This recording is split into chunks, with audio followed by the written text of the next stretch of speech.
Hello, my name is Daniel Waterman, and this is my fingerprints comparison assignment. For this assignment, I will be taking my fingerprints using this piece of paper. I will be putting them, rubbing them, and then using tape to collect the fingerprints, and I will put them on here to compare them and figure out what type of fingerprints I have. I will also be comparing my fingerprints to my boyfriend's fingerprints. I took his, as well as trying to collect a fingerprint off of this glass. So to start off, I'm going to go ahead and rub each of my fingers on these 5 boxes and use the tape to collect the fingerprints. I'm using my right hand for this assignment, and I will be putting the tape onto my finger to collect it.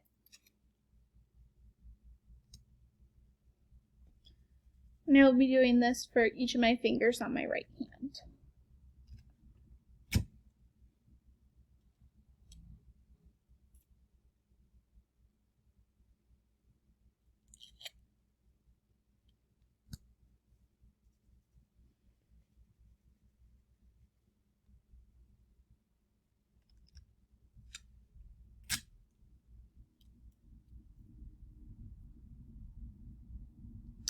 I'll be trying to classify each of my fingerprints as a whorl, an arch, or a loop, and I will be comparing them to the ones that are in the book to really figure out which each of my fingers are.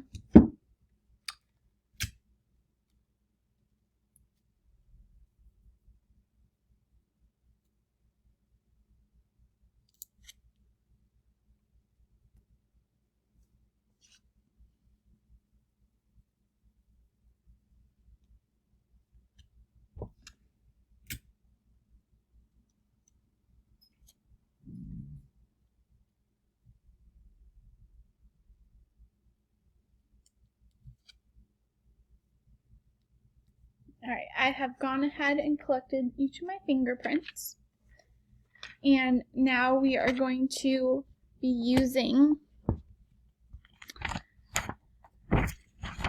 page 182 out of the book to compare my fingerprints and see which is which. Now there is a loop, an arch, and a whorl, and those are the 3 that we're going to be really trying to test to see which my fingerprints are. So, from my thumbprint, which is this one, it looks like there is a little loop right at the bottom here, so I'm going to be classifying this one as a loop. For my index, there is an arch right in the middle, right here. So I will be classifying this one as an arch. My middle finger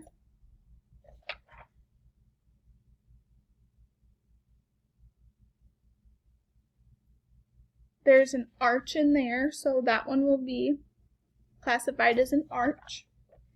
For my ring finger,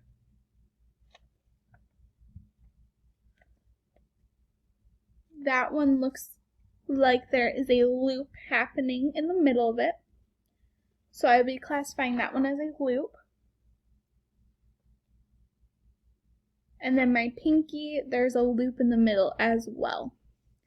So my thumb on my right hand is a loop, my index and my middle finger are both arches, and my ring finger and my pinky finger on my right hand both have loops as well.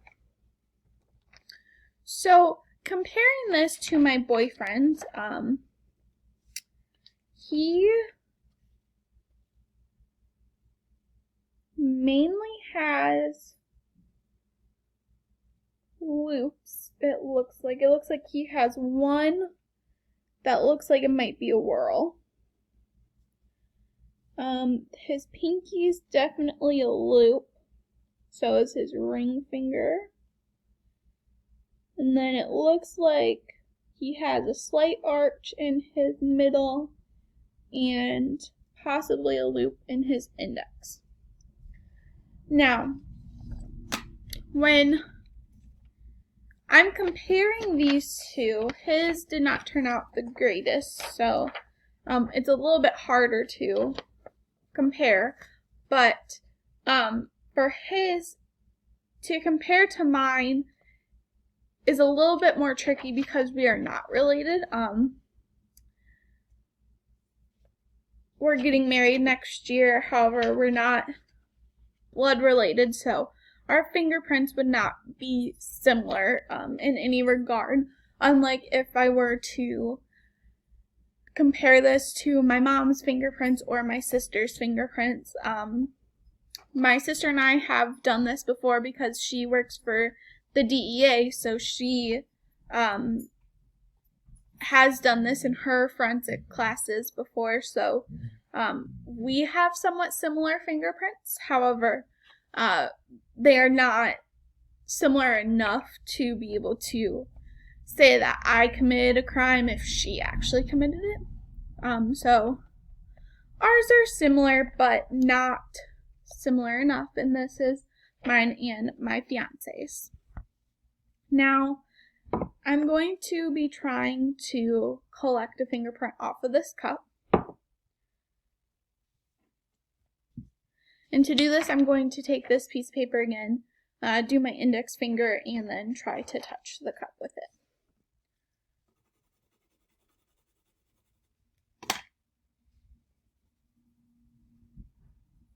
So I have my finger. I'm going to put the cup like this and just touch it as if I were holding it to take a drink. And try to leave a nice fingerprint on there. It looks like I might have left a little one.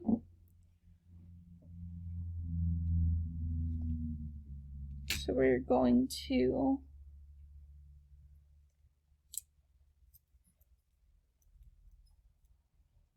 try to lift it off of this cup.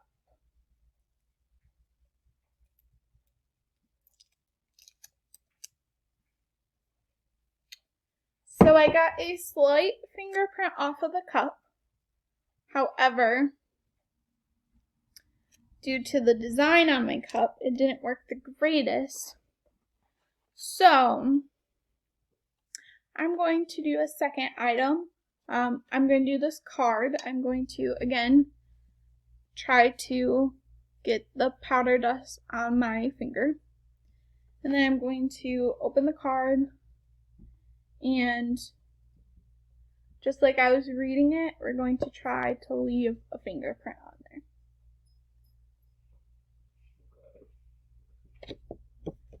Alright, so there is a slight fingerprint on the back of it. We're going to try to put a little bit more pressure on there and get another one on there. We're going to take this tape again and try to really lift that fingerprint off of here.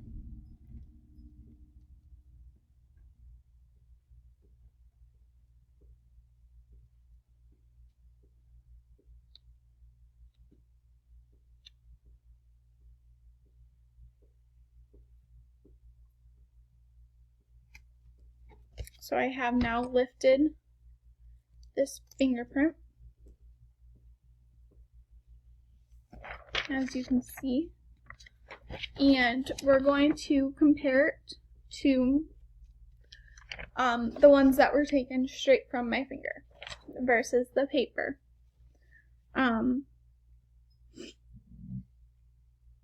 So you can see a slight makeout of the actual fingerprint itself. However, it's not the greatest fingerprint to go ahead and say, yes, this is my index finger, which is the finger that I used.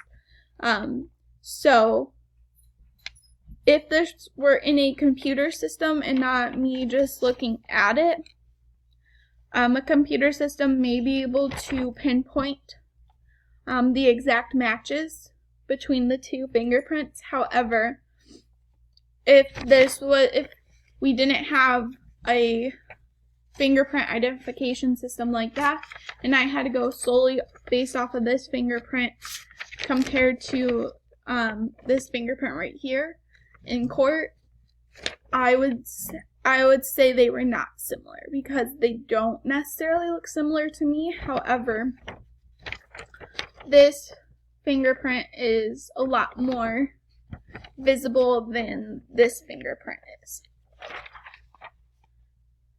So fingerprints can come in loops, arches, or whorls, and they can even be classified as different within those individual classifications. You can have a plain whorl, you can have a central pocket loop, you can have a double loop.